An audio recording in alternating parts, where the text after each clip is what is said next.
Nellore rural నియోజకవర్గం నుంచి నిన్నటి సాయంత్రం ఆ వీడియోలు చూసి వేలాదిగా రూరల్ ఎమ్మెల్యే కార్యాలయానికి విచ్చేసినటువంటి నెల్లూరు రూరల్ నియోజకవర్గంలో నా ప్రతి అడుగులో నా వెంట నడుస్తున్నటువంటి నా కుటుంబ సభ్యులందరికీ ధన్యవాదాలు తెలియజేస్తూ దయచేసి ఓ 15 నిమిషాలు ప్రశాంతంగా ఉండాలని మీడియా మిత్రులకి పూర్తి స్థాయిలో అవకాశం ఇవ్వాలని నా కుటుంబ సభ్యుల్ని కోరుతూ నిన్నటి సాయంత్రం ఒక మీడియా మిత్రుడు ఒక వీడియో పంపారు. ఆ మిత్రుడు పంపిన కొన్ని నిమిషాల్లోనే చాలా మంది మీడియా మిత్రులు రకరకాల వార్తలు అన్ని ఛానల్లో కూడా, అటు సోషల్ మీడియాలో కూడా, మెయిన్ స్ట్రీమ్ మీడియాలో కూడా రావటం జరిగింది. ఆ వీడియో చూసిన తర్వాత కొంతసేపు నేనే షాక్ గురైన పరిస్థితి.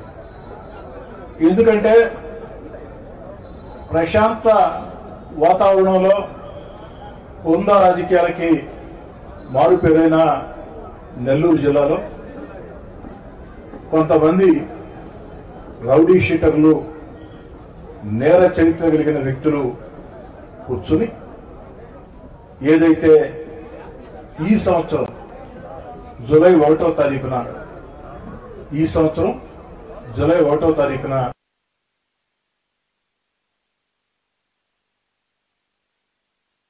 షాకు గురైన పరిస్థితి.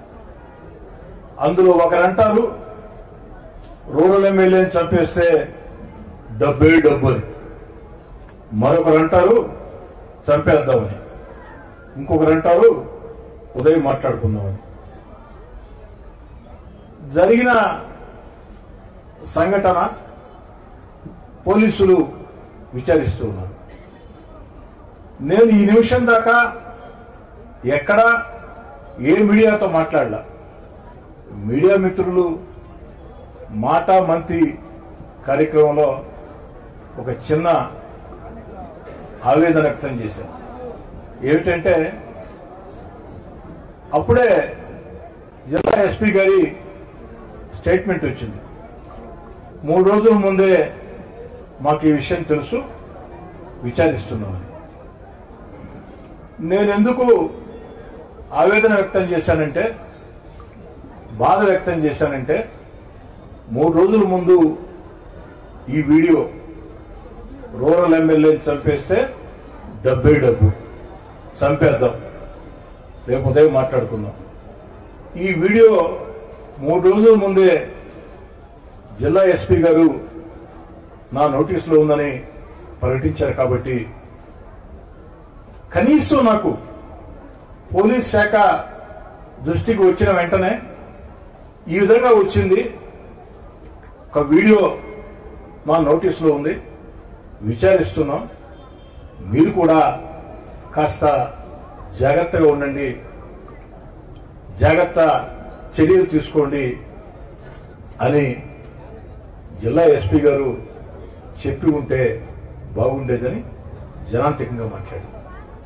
అంతకు మించి ఈ వీడియో మీద నేను ఎక్కడా కూడా ఒక మాట కూడా మాట్లాడలా. ఇదే నేను మాట్లాడే మాట. ఈ సందర్భంగా ఒక తెలుగుదేశం పార్టీ శాసనసభ్యుడిగా అనేదానికంటే ఒక పౌరుడిగా నేను అడుగుతున్న పోలీస్ శాఖని, రౌడీ షీటర్లు, నేర చరిత్ర కలిగిన వ్యక్తులు మాట్లాడిన వీడియోలో రూరల్ ఎమ్మెల్యేని చంపేస్తే డబ్బే డబ్బు అన్నారు కదా, ఆ డబ్బు వారికి ఎవరిస్తామని చెప్పారు. ఆ డబ్బు ఎందుకంటే నేను పౌరుడిగా అడగొచ్చు, కానీ ఈ పౌర సమాజం 1కి 3 సార్లు నన్ను ఎమ్మెల్యేని చేసింది. కాబట్టి ఓ ఎమ్మెల్యేని హత్య చేయాలంటే డబ్బు వస్తుందంటే ఆ డబ్బు ఎవరిస్తామని చెప్పారు. ఇది పోలీసు విచారణలో తేలా. అయితే అత్యంత బాధాకరం ఏంటంటే వచ్చిందయ్యా మన సాక్షి రాలేదా? సాక్షి కూడా వచ్చింటే బాగుండేది, వారు ప్రశ్నలు అడుగుంటే బాగుండేది. కానీ ఈ వీడియో ఒక పక్క అన్ని ఛానల్స్ లో వస్తూ ఉంటే నేనెక్కడ ఒక మాట కూడా దీనికి కారణం ఎవరోని నేను మాట్లాడక ముందే గుమ్మడికాయల దొంగ ఎవరు అంటే భుజాలు తౌడుకున్నట్టు వైఎస్ఆర్ కాంగ్రెస్ పార్టీ మీడియా, రోత పత్రిక సాక్షి, రోత media Sakshi TV, YSR Congress party social media దీని మీద పెద్ద ఎత్తున దుర్మార్గంగా అభండాలు సృష్టిస్తూ కనీసం బాధితుడు అయినటువంటి నేను పలాని వాళ్ళు కారణం చెప్పకముందే వైఎస్ఆర్ కాంగ్రెస్ పార్టీ మీడియా గుమ్మడికాయ దొంగ ఎవరంటే భుజాలు దౌడుకున్నట్టు మీరెందుకయ్యా భుజాలు దౌడుకుంటున్నారు? ఆ వీడియో అబద్ధమా? వీడియో నిజమే కదా, వీడియో మాట్లాడిన మాటలు నిజమే కదా. మరి ఆ దిశగా పోలీసులు విచారించాలా? ఏ పార్టీ శాసనసభ్యుడైనా సగటు పౌరుడైనా న్యాయం చేయాలా అని అడగాల్సిన ఒక బాధ్యతాయుత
నా ప్రతి అడుగులో నా వెంట నడుస్తున్నటువంటి మా కుటుంబ సభ్యులందరికీ ధన్యవాదాలు తెలియజేస్తూ దయచేసి ఓ 15 నిమిషాలు ప్రశాంతంగా ఉండాలని మీడియా మిత్రులకి పూర్తి స్థాయిలో అవకాశం ఇవ్వాలని నా కుటుంబ సభ్యుల్ని కోరుతూ నిన్నటి సాయంత్రం ఒక మీడియా మిత్రుడు ఒక వీడియో పంపారు.